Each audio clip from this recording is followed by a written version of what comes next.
Scuderia Ferrari continues to struggle in Formula One, and it's doing so in a rather poor fashion. It's understandable for Red Bull to stay ahead, but this shouldn't be the case with Mercedes and McLaren. Up until and including the Monaco Grand Prix on the streets of Monte Carlo, everything seemed to be going well for the Italian side. 2 wins in the 2024 Formula One Championship, some clean race weekends, and a clear step forward in all on-track dynamics. Then came the downfall, sadly. The Canadian Grand Prix, where rain mixed things up at the Gilles Villeneuve circuit, saw Ferrari make numerous mistakes and face reliability issues. It's normal for a negative spell to occur. Let's remember the words of Ferrari team principal Frederic Vasseur. "We weren't geniuses last week in Monaco, and we're not idiots here in Montreal." His point made sense at that moment and would have continued to do so if the balance had been restored after leaving the Isle of Notre Dame.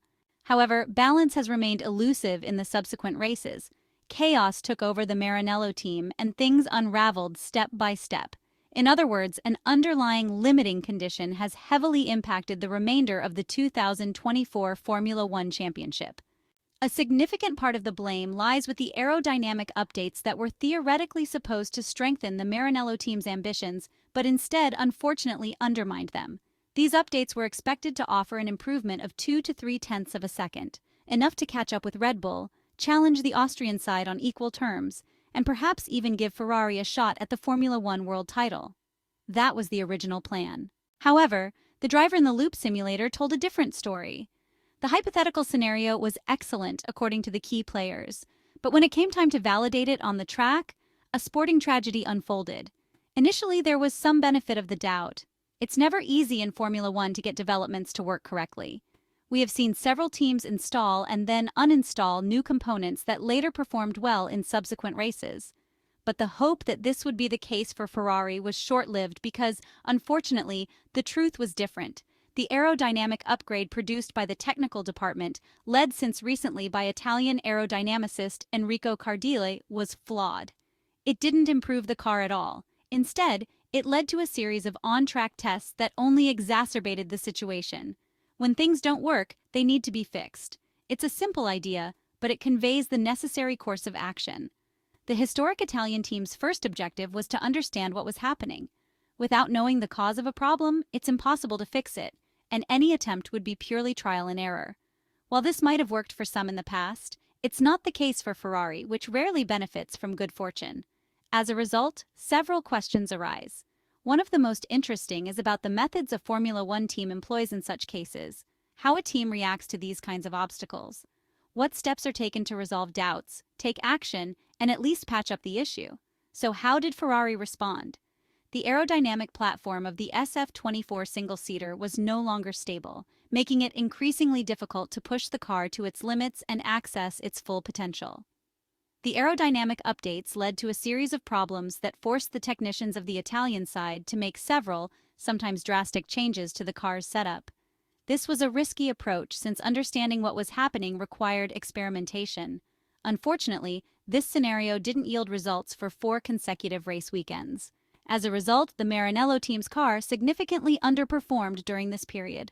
In this situation, Ferrari chose to be drastic. They did so because, according to the team, they weren't fighting for anything important. Instead, they focused on optimizing the outcome.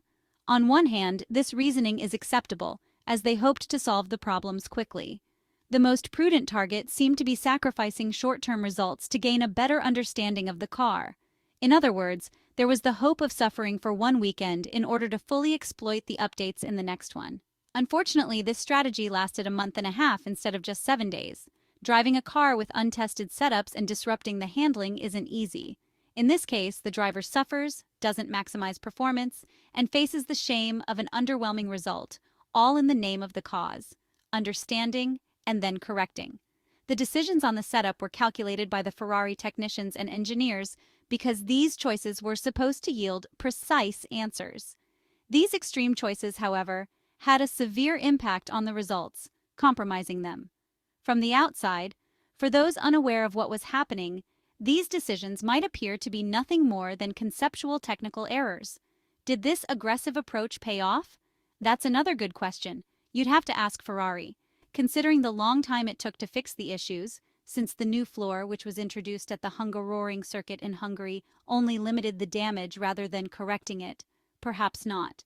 Or perhaps adopting a different tactic would have delayed the partial resolution even further.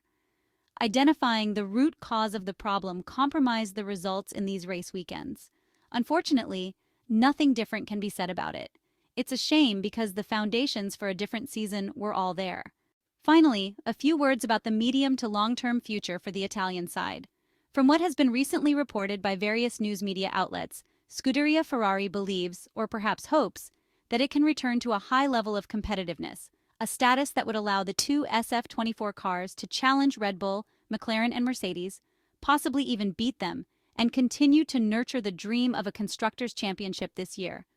Being confident in this sense is of course a good thing, and we will just have to wait and see how events unfold to confirm this hypothesis in the second part of the 2024 Formula One Championship, when the season resumes with the Dutch Grand Prix. In the meantime, it seems that the Maranello team has several technical aerodynamic updates in the pipeline that should support this ambition. We refer to a development phase currently overseen by Diego Tondi, the new Ferrari head of aerodynamics.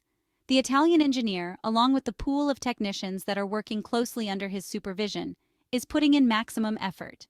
There is talk of a further version of the SF-24 floor, which will also feature new elements in the edge wing area. The main goal is to maximize the use of the inverted side pods, which, although they have freed up several cubic centimeters in the undercut area, have not yet delivered the expected results in managing the turbulence generated by the tires rolling through the outwash effect. Other updates will come to the suspension, particularly the rear one. The kinematics used in the pull rod system will undergo some modifications in terms of internal components. The Vehicle Dynamics Group aims to enhance the aeromechanical interaction of the SF-24 single-seater. A new front wing is also in the works, as well as a different engine cover on the upper part. At the same time, we cannot rule out further refinements in the side pod area and the overall design of the side sections. It remains to be seen how quickly the Maranello factory will be able to produce and implement these aerodynamic updates, keeping in mind the most important thing. From now on, mistakes are forbidden, especially taking into consideration the fact that the upcoming weeks are crucial, not only for the current championship, but most importantly for the Maranello team's prospects in view of the 2025 Formula One campaign, the last season that will take place based on the current rules and regulations ahead of the 2026 revolution. For now, at the summer break, Charles Leclerc is third in the standings on 177 points, 100 away from championship leader Max Verstappen, while Ferrari occupies third in the constructors' table.